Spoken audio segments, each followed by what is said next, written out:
Oi, e aí pessoal, tudo bem? Bom, nesse vídeo eu vou falar sobre o mercantilismo. Durante o século XV, os reis e a burguesia eles começaram a se juntar porque eles viram que o comércio estava crescendo muito e eles precisavam crescer economicamente.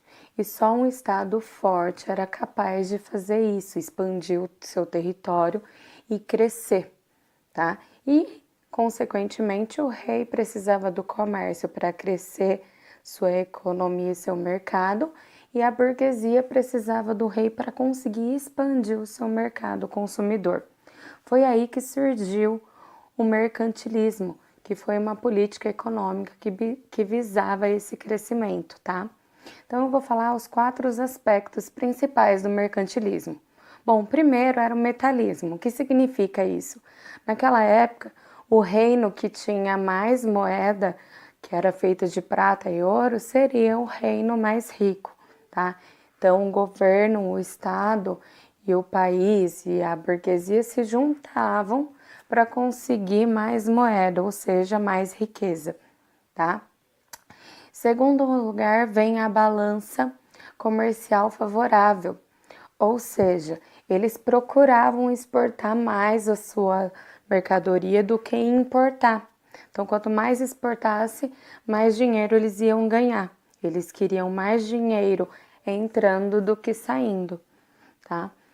Terceiro lugar, veio o protecionismo alfandegário.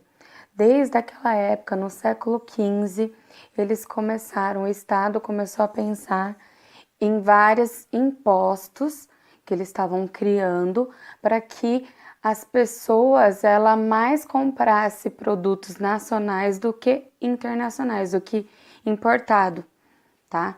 Então todos os produtos importados começaram a ter um grande imposto, uma taxa de imposto, então as pessoas automaticamente eram obrigadas a consumir mais produtos nacionais, tá?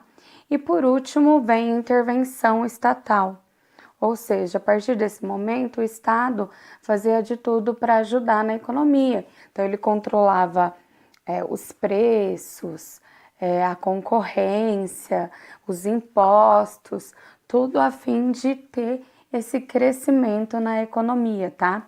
Então, o mercantilismo, gente, ele foi uma política econômica que visava o crescimento do Estado e o fortalecimento do mesmo, ou seja, o fortalecimento econômico do país, tá? Então ele foi um aspecto muito importante que surgiu no século XV, porque esses países novos, essas nações como Portugal, Espanha, Inglaterra, França, eles estavam crescendo economicamente e eles estavam vendo formas de continuar o seu crescimento e o seu desenvolvimento, tá?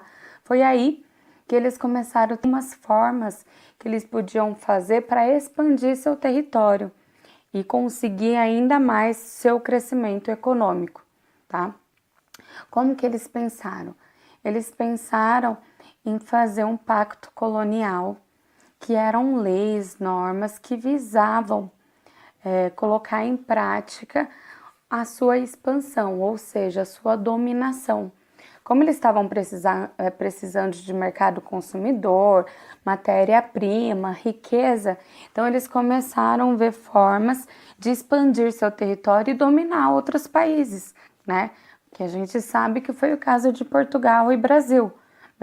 Brasil foi dominado por Portugal, foi uma colônia de Portugal. E Portugal era uma metrópole. Então, o Pacto Colonial foram umas leis e normas que visavam controlar essa dominação, tá? Então, o que dizia o Pacto Colonial? Dizia que a metrópole era o centro de tudo, tá? Ela que mandava em tudo e era o país que dominava, tá? Colônia era o país que foi dominado e essa colônia deveria obedecer à metrópole, tá? Esse é o primeiro aspecto básico do Pacto Colonial. Depois vem a questão de que a colônia só pode produzir o que a metrópole quer, tá? Então, o que a metrópole desejar, a colônia tem que fazer. Além disso, se a colônia produzisse alguma coisa, ela só podia comprar e vender para a metrópole. E ela vendia a preços baixos para metrópoles e depois comprava de volta, tá, a preços altos. Então, assim, isso chamava monopólio comercial. Foi muito importante porque aqui no Brasil a gente vai ver mais para frente que esse monopólio comercial durou muito tempo, onde a metrópole tinha controle de tudo, até da economia do país que ela dominava, tá? Então, esse pacto colonial é muito importante para a gente ter essa noção de poder e dominação, tá? Existiam duas formas de colônias. Primeiro, a colônia de exploração, que foi o caso do Brasil, onde o país, a metrópole, só vem para a colônia para explorar toda a sua riqueza natural, seus recursos, enfim, tudo que o país tem de produtivo. E também tem a colônia de povoamento, que tem um pouquinho de exploração, mas é um lugar que a metrópole procura desenvolver, tá? Para ela ser povoada, ou seja, para pessoas morarem nela e crescer futuramente, tá? Bom, é isso, espero que tenham entendido. No próximo vídeo, eu vou falar para vocês da expansão marítima de Portugal e Espanha. Até a próxima!